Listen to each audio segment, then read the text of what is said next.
Who here knows the company Reebok? Reebok? They have shoes. Who knows who's For old people. who is the owner of Reebok? My girl be wearing some Reebok. That one guy, that one guy. No, what is that one guy? It's actually the company called Adidas. Oh, Oh You know yeah. Reebok and Adidas is the same company. yeah. So what they said, what does every social business start with? Social problem, exactly. Now, let's say we want to help some kids. I'm sure that most of you don't have any kids yet, but if you have kids, what would be important for you guys for those kids? So you want them to be money for that. So you want them to be educated, right? Yeah. You want them to be healthy, etc.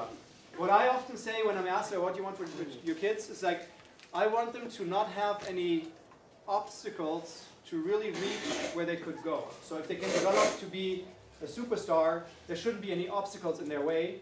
Those obstacles need to be removed. Now what if I told you that there's a social problem out there that actually prevents exactly that? That a kid can develop in a way that they will reach their full potential. And that issue actually doesn't impact 10 or 20, but it impacts hundreds of millions of kids in the world. And it doesn't impact kids in this country anymore today, but until the early 1900s, it still did in the South.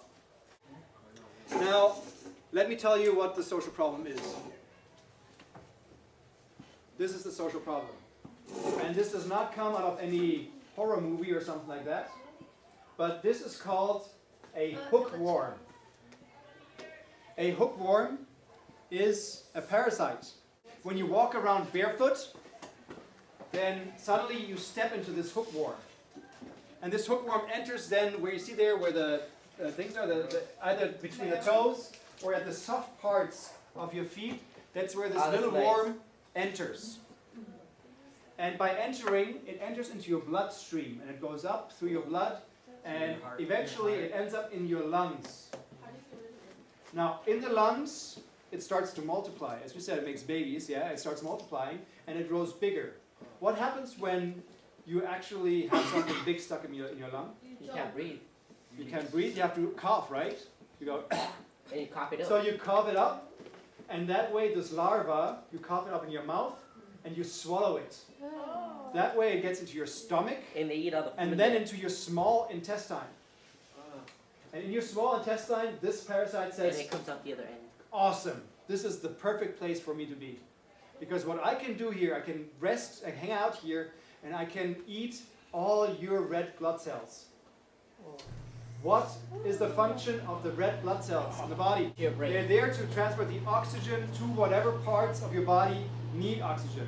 Think of the way it works, you got your lungs, you breathe in, it extracts the oxygen, puts it in your blood onto the red blood cells, and then it goes to your bodily function in your brain. Now what happens if you don't have enough red blood cells? You get something which is called anemia. Anemia, it's called. And when you have anemia, what happens is that your muscles and your body and your mind do not develop the right way anymore. They stop developing. So this little kid, for example, they often get like a little, a big inflated tummy because of that. And they will never arrive at their full potential. They can be Einstein when they are born. If they get this at age and it's not being treated, they will stay dumb and small. But it's very easily preventable. What do you think could help people solve this issue? Yeah, shoes. Shoes. If we can protect the feet from those worms entering the shoe, why don't we just create a shoe and make it affordable so people can actually buy it? And who, of course, would be a good partner to produce shoes with? This guy. He's the CEO, which is the boss of the bosses, the biggest boss in a company called Adidas. What Professor Yunus did is he just went over to this guy. His name is Herbert Heine. He is it's called CEO, Chief Executive Officer of a company called Adidas, and of the company Adidas. And he said, well, you know what, it's interesting. Why don't you come visit us and tell us about your shoe project? And then Professor Yunus came to Germany, to Herzogenaurach, that's the place that's called, where the plant is. And this guy gathered together his team and said, you know what, Professor Yunus, why don't you just go over there and we have you visit the plant and see how it works. And in the meantime, we have a little, meeting in order to discuss, how we can, what we can do. So they do that, and then Professor Yunus comes back, and he enters the room. They're eating at the time, and Herbert Heine is, just cutting his steak and eating a little bit. And then he says, you know what, Professor Yunus, my team here had a question. He was like, so what is your question? Well, the question is, you said this shoe has to be cheap. How cheap is cheap? How many dollars can it cost? And Professor Yunus was like, I'm not quite sure, but maybe like $1 or $2. He actually said €1. €1. €1 is $1.35, something, 39, 30 right now. So a dollar. That's when you stop eating. It was like, really? Like, how much is a pair of Adidas shoes here right now? Like 40. 40, 50, $60, right? So it's just, But he didn't reject the challenge. He was like, you know what? I'm going to take a team of young professionals out of the Adidas group, and we're going to take a look at it. And they actually hired us. This was my first project when I joined Professor Yunus in the social business movement. And the first thing was actually find out if this is this feasible? Can we do something? So we traveled to Bangladesh, and we found out a few things. A lot of things, but a few things. One, people already own shoes, but they do not wear them.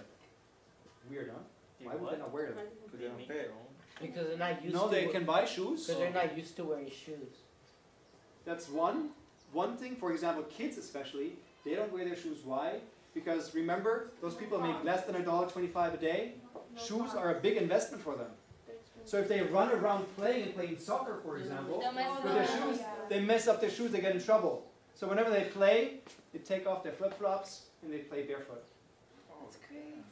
So they don't have any shoes while playing. So that's an issue. So they have shoes, but they're not wearing them. Why? Because you cannot really play soccer anyways with flip-flops. So it's got to be a shoe that's a little more sturdy. All right? Then second, so mostly flip-flops, and they cost about 30 cents and last 3 to 4 months. So you can actually buy shoes there for less than $1, but they only last 3 to 4 months, which means that every family spends, or every person spends about 1 to 2 euros per year on shoes. Which for us means, okay, our shoe has to last at least a year, and it must cost between $1 or $2 because we have to be in the budget of our target group. This is really important for you guys. If ever, there's so many of you that told me that they want to create a business at some point. One of the things that you have to understand when you're creating a business is your pricing strategy. You can have the best product. If you don't understand if your target group that you want to sell to do not have the money to actually afford that product, you're not going to sell anything, of course, and you're going to go bankrupt. So you always have to understand how much can they actually spend on this, and what would they spend it for, and would they actually make this buying decision for the product you have. And that's exactly what we tried to do in the second trip. So we signed a contract that we're going to work together. There's a bunch of executives there, and it's always a big ceremony. Presidents come, etc. But at the end of the day, my project was to deliver and try to sell 5,000 shoes. And this is what the shoe looked like. So here it was like dark blue. It's like this very light EVA material. And it had like a little Velcro step here on top. And it was actually back then, that was not produced for $1. That was just a test shoe that came from Singapore. And it cost like $7 or $8. But we wanted to know if we produced a shoe like that, would that actually work? So we went there, had 5,000 pairs of shoes. It was a nightmare to get those shoes to the place where we wanted. We were stuck in customs. We had to bribe people in order to get them out of customs. It was an amazing story too. What an adventure to this study. But the timing starts. We were there. There was in the middle of 2010, and we finally got those 5,000 pairs of shoes, and we sold them in 3 test markets in 3 different areas. One, all the way in the south, one all the way in the north, and one all the way in the East, so that there's no connection between them. And we even used different prices. So one was 80 cents, the other one was $1, the third one was like a euro, and the other one was €1.20 to see does it make it a lot harder to sell those shoes if they cost $1.20 versus 80? So you can actually play with this. Whenever you have a pricing strategy for your products, you can play with it and test it out and see, you know what? I have 100 here. If I try to sell them at price of $1, 100% are being sold. If I sell it at a price of $2, then maybe I can only sell half. So that way, you know, you can weigh what would be the right price and who you want to actually target. So we did that. And there's one story which I will never forget in my life, actually two, I won't forget in my life, because this was really fascinating to me. I met this woman, it was on a boat actually, to cross a river, in the middle of nowhere. Really, one extremely poor lady. This lady had to go out every morning, did not know whether she had a job or not, was looking for a job in the houses saying, hey, can I do something for you, just for like a few cents? And she would make way less than $1.25 a day. And I told her, and this is the people we're targeting, right? So I asked her, I had a translator, I asked her, so look at the shoe. I had samples. What do you think about this shoe? Would you buy this? And she looked at the shoe and looked at me and was like, are you kidding me? And I was like, why? She didn't talk about price. What she said was, okay, so this shoe I don't like. Now why I don't like it? Well, first of all, I'm a little short and I need a little bit of a heel because I want to, you know, look a little bigger. And then look at that color. It's like dark blue for a woman? Are you nuts? It's got to be colorful. I want to see some like flowers on top, and I want to do this and this. And then look at the front here. This is going to make my feet look fat. And I was just like going to myself, you know, this is like almost like a present to you. It's like a very cheap shoe, and it's a very high quality shoe. And the one thing I realized that you can be as poor as you want to. As a woman, you will always have a fashion sense. Yeah. Don't mess with a woman's shoe. Yeah, don't. No. So, which is kind of surprising. It was surprising to me because every time you think, hey, I'm just trying to help you, so please accept it. Now this is, and now listen well, this is really important. This is a big difference to charity. What would happen if I just gave somebody this shoe for free? They'll take it. They'll take it. What do they do with it? You don't know, but they will take it anyway because it's free. Now, in a social business case, what happens? You actually have to make a conscious purchasing decision. You have to give up something in order to have that product. So you get immediate feedback from them whether it actually fulfills a need of these people, yes or no. And what happens if I produce a shoe that looks like this for a Bangladeshi woman as a business? I am not going to sell it. I am going to go bankrupt. I'm going to be a failure. So was it really important for us to talk to these ladies before? And understand whether this product actually works? Absolutely. It was super important. And please understand that a lot of people seem to think whenever something is cheaper or even for free, you know, that people will appreciate it. No, it's not true. So this is actually one of the biggest advantages. Please. You ask her, like, what did she mean or what did she want? Yeah, exactly. And you say, so what we have to do for this shoe in order to make it attractive for you? And then you said, you know, some flowers, it needs to have a heel, it needs to be... And actually we went even further than that. We had them wear it for 4 weeks. Like when we sold it, we kept the names of the buyers. And then 4 weeks later, we contacted them again through the Grameen Bank network. We contacted them in order to ask, now what was your experience with that shoe? It's actually more, I wore it too for a few weeks, just in order to see what it's like. I was in Bangladesh, not here. She's looking like, you'd put on that shoe here? No. No, I wouldn't. And you know what? Then you get feedback. And you see, for example, you learn things like, did you actually use this? No, I never used that Velcro thing. So, we can leave it off? Yeah, please, leave it off. I don't need it. Is that good for me? I save money. Right? Of course. It's much cheaper if I don't put the Velcro in, because then it's like one process step in the production, that I can save. Also, this insole here, it's like a little rubbery insole. It made my feet, my personal feet, made it like it burn all the time. And the feedback came, it's like, no, like in hot climate you cannot wear this because it makes you feel hot. So again, you say, okay, let's change this and make it cheaper even. So little by little, you come to a design concept of your product that actually works for the customer. Okay? So it's very important that start out with something and not just asking questions. You know, ideally you have something that they can touch and that they can feel. And as soon as they can touch and feel it, they can criticize it. And they can give you an idea of what it should really look like. So when you develop your products, try to get a model of it and show it to people and get their feedback. What do you think about this? Would you like this? What can I improve? And that way you get the insights of your customers into your product. Okay?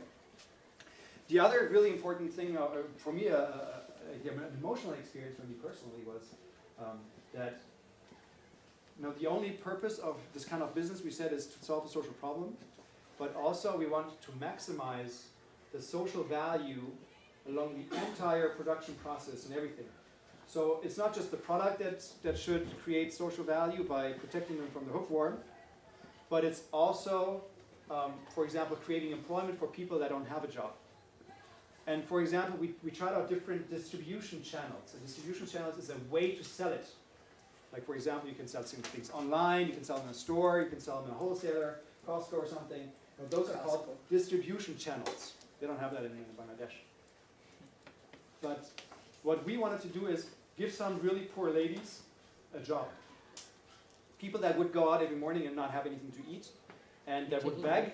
And we were like, just as you saw in the Danone movie, we wanted to copy that. And we had them pick up the shoes in the morning, sell them, and they would keep a margin that they would make on the shoes. So they'd suddenly be shoe saleswomen. And instead of just going from door to door begging, they would actually sell stuff and make money by doing that. Didn't you show us this in that other video the other day about the woman selling the yogurt for the mothers? Exactly, similar, very similar, that's it. Now, what was so emotional about this to me? Those are ladies that had lost hope in life. When you beg, then you don't feel value. One of the most important things that people want in their lives, of course there's food and there's a lot of other stuff that you need, but also being valued. When you're a beggar, how valued do you think you feel? Not very much, right? Because you want something from other people all the time. So they would knock at the door, and very often they'd get the door slammed in their face and say, just get off here, start working, I don't want beggars here. Now they had a product that people wanted to buy. Suddenly people wanted something from them. And they would have an honest business that would give them dignity. And we had those sales ladies, those beggar ladies, that sometimes had to go 2 times back to the store in order to replenish their backpack in order to sell more. And they were standing afterwards, we had some feedback sessions with them, talking to them how they felt about it. They were like those little, really tiny, skinny ladies, and they look at you, and they bless you, and start crying, and say that, for the first time, or for the first time in a long time, they actually felt valued. So that's the power of, social business. It's not just making a product that you can sell, but you can people feel dignity and just feel good about themselves, which is very important.